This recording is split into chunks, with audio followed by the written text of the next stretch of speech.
Alright, so today we are going to cover computer hardware. So, to understand what computer hardware is, we're first going to look at what a computer is. So, a computer, in sum, is just a system of hardware and software that processes electrical signals using binary code.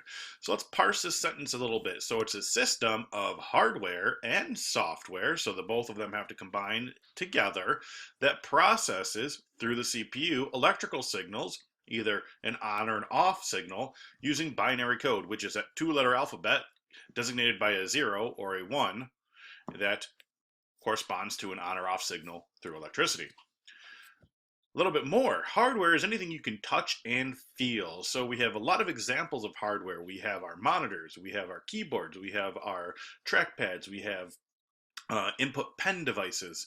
We have even the stuff inside of a computer like the hard drive, which are all types of hardware. We also have software, and software is required to make the hardware work. Software is, in fact, an instruction set given to the hardware. So both of these combine together in order for the computer system to function properly. And with our software and our hardware, what we do with a computer system is we manipulate data and often turn it into information. Data is any non-contextualized pieces or piece of binary code understandable to a computer. And what I mean by binary code here is any of those electrical signals that are pulsing on or off that are only understandable to a computer. However, if people want to understand it, we have to transform that data into something else. In fact, we transform it into information. So we organize that data and then we put it into a format that humans can understand. So what does this look like? Well, we have to process that data. We input the data and then we put it through the computer system, which gets processed, and then it gets output to us so we can know what it is. And we have to do this through a number of pieces of hardware. So our input hardware are called input devices. We use input devices in order to input data into the computer system. It goes into the computer system and is processed in the brains of the computer called the CPU, and it's eventually output through an output device. Our input data is inputted using these input devices such as a keyboard or a mouse. What you do is that you take that input device, such as your mouse, and you move it around. And as you move it around, it sends electrical signals into the computer system, a series of ones and zeros that tells the computer to do something.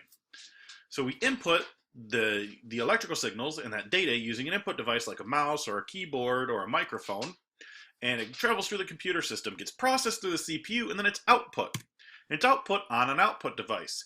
So for example, if we have our keyboard and we decide to press the S key on our keyboard, it's going to get output to our computer as the S key in whatever program that we're working in. And then we have to concern ourselves with an output device. So for example, in that previous idea of the S key, the monitor is the output device.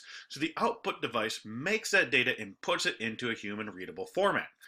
So for example, pictured are a set of speakers, and if we tried to look at a sound file on a computer system, none of us would understand what that was in its pure electrical signals. We wouldn't be able to hear it, we wouldn't be able to enjoy it.